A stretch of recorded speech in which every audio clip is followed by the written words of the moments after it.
This clip is brought to you by SaveWithConrad.com.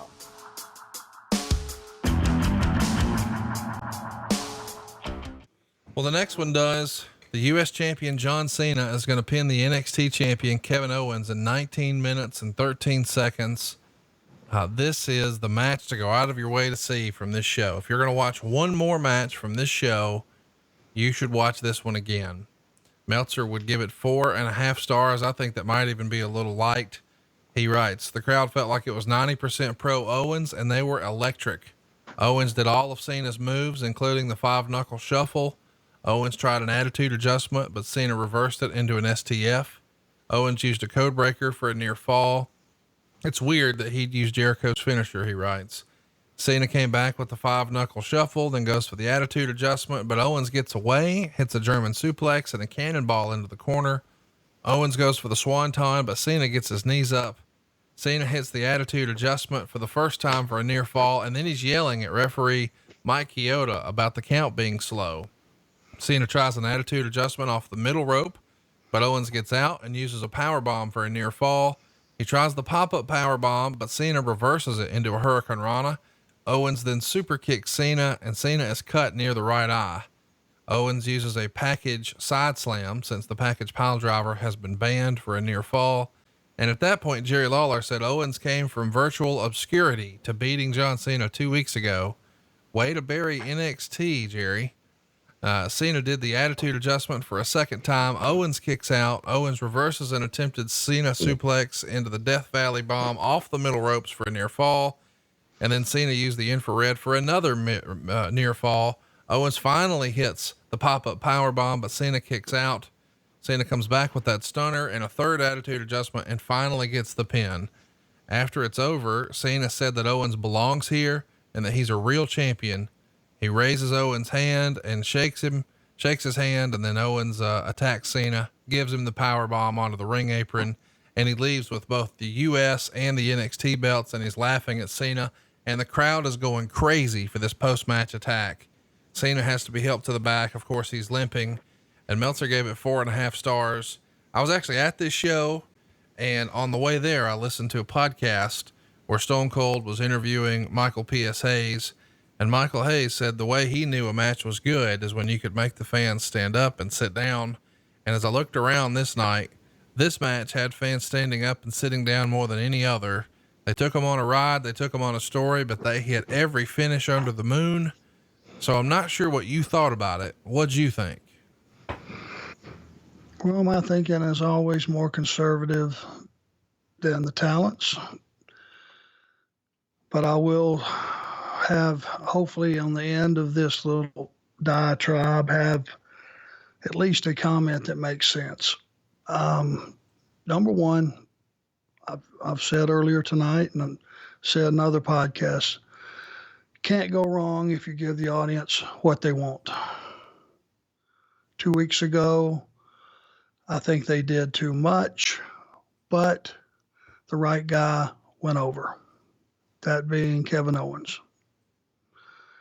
This night, even though they did all this stuff, the audience is 90% Kevin Owens. Give them what they want. Put Owens over. By Cena going over, it's just what the norm was of the time. It wasn't about, okay, who's going to benefit the most. You wouldn't have killed John Cena off to beat him again. They did so many bombs and so many big moves and so many things just to get a pop that they took all these big offensive moves and they neutered them. Right. Now they're not finishes. And once you take some guy's finish and you just kick out, excuse me a sec, clean this up. Please. Yeah, no problem. Take that out. Yeah. Once you do another guy's moves on him, it's confusing because a lot of fans know what a guy's offense is, and a lot of them really don't, and it all kind of runs together. And if I'm doing all of Cena's moves and he's doing all my moves to me, there's a large portion of that crowd that's going to be confused. And I believe that. And certainly, you're neutering all those big offensive moves down to just high spots. And once they become high spots, you can't go back and make them finishes again. Something's either a kill shot or it's not. They told you what they wanted that night, that audience, and they wanted Kevin Owens to go over. He should have went over because in my mind, you know, John Cena is a guy that always does the right thing, and he's the one that takes care of the kids, and he does all this, you know, white meat babyface stuff. For him to say Kevin Owens is a champion and he belongs here, and then to get it shoved up his ass, and then they pop again. If that don't tell you that's what you should have done versus what you did, nothing will. And you had a chance to have this guy, if he would have taken that third match and in a shitty way, or not, maybe not even, Kevin Owens was with John Cena in those three matches I think they had in a row. For him to beat John Cena, all three of those matches, you would have had a hell of a baby face on your hands. He should have never done anything heelish, in my mind. And you would have had a red hot commodity because the audience bought it. They really did. And for John to do that promo and then get it, you know, it's like gullible John. You know, he says something nice about somebody and gets his head taken off for it. I don't think that does Cena any favors either, to be honest with you. No, you're exactly right. I mean, they did have a trilogy here. They started at Elimination Chamber. Owens goes up here. Cena goes up at Money in the Bank, and then Battleground is next. And we know John Cena wins that. So Cena wins, 2 of the 3 with Owens getting the first one, but Kevin Owens was just happy to be there. He did an interview with CBS Radio where he said, "My son's a big John Cena fan and obviously a big fan of mine. He's proud of everything I'm accomplishing. A big reason why I signed with WWE in the first place was because my son wanted to see me wrestle in WWE and he wanted to see me wrestle John Cena. So now he gets to see it. I don't know if he realized what it would entail, that it would entail me beating up John Cena and Cena trying to beat me up. I'm sure it's a bit conflicting feelings here and there for him, but he's proud of everything that's happening and he's really loving seeing me on WWE TV every week." And regarding Cena, he said, "Anybody who says that he's not a very good professional wrestler and a very good performer all around is kidding themselves." I like the idea that we get a peek behind the curtain and we hear about this real life aspect. Did anything like that happen with your kids? Like where they had a favorite wrestler? Maybe when you jumped to the WWF, did your oldest have a favorite wrestler and then you beat him up, or were your youngest son, was he a big Sting fan? Something like that? No, just, you know, the one thing that I remember, and he was 3 or 4 at the time when I was wrestling for WWF, and we ran Charlotte.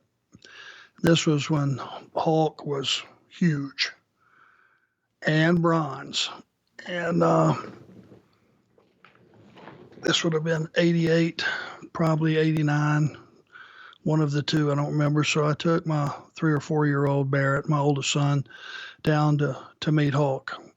And I don't know if he just said to me, "Dad, you know, is Hulk Hogan here?" It was just something. And I said, "I don't know. Let's see. Come with me."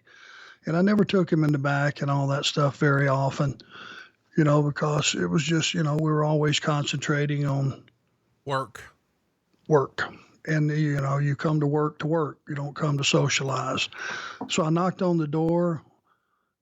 "Yeah." This voice. "Yeah. Hulk, it's Arn. You got a second?" And he opened the door and he looked 10 feet tall to that 3-year-old. And I'll never forget the look on his face. It was like out of a comedy high spot. He started looking at his knees and his head just went up to as far as his neck would bend. And I said, can you shake Hulk's hand?" "Yes, brother." And he stuck his hand out and Barrett shook his hand. It was just one of those cool things that was real. And that little boy just saw a superhero. And that was one of those things that was really cool that I remember. Well, what a great story.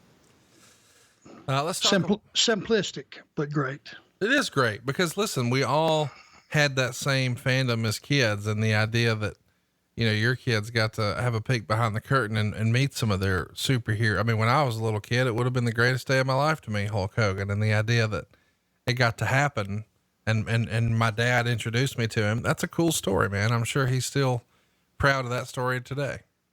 Yeah, as am I. It made his day, and that's what we should be doing in the entertainment industry, is making people's day. I'm really glad that we had this talk, because I feel like sometimes, especially, we're all adults now and we're trying to armchair quarterback all this and poke holes in shit and stuff like that. But at the root of it, man, it's all about, I hate the corny putting smiles on people's faces, but hearing Kevin Owens talk about, my kid wanted me to fight John Cena. That means he's got John Cena action figures and all that. And now he gets to see his dad fight what in his mind is a real life superhero. That's pretty freaking cool, man. Yeah, it is. Of course it is. And imagine if the company would have got behind that and shoved him hard as a babyface. Oh, it would have been huge. Imagine how hot the guy was. Now, during all these 3 matches, this guy's trying to be a heel. Right. And the audience is fighting him tooth and nail. Always do what the audience wants, and you can't go wrong. Now, that's not my quote. That was given to me. And I learned from that. One of the things I learned, do what the audience wants. Give them what they want. It's insane to fight the crowd. Give them what they want. And sometimes, since you have the beauty of live television, you have the ability of changing it on a dime. Do it. Yeah, I think JR's famous line is, the most powerful weapon in wrestling is the eraser. Hey, it's Conrad Thompson. Thanks for checking out the podcast here on YouTube. Be sure to hit the subscribe button and the notifications bell so you get a notice anytime we upload some new content. And go save yourself some money right now. If you're in a 30-year loan or you have credit card debt, it's not a matter of if I can save you money. It's a matter of how much. Find out right now for free at SaveWithConrad.com.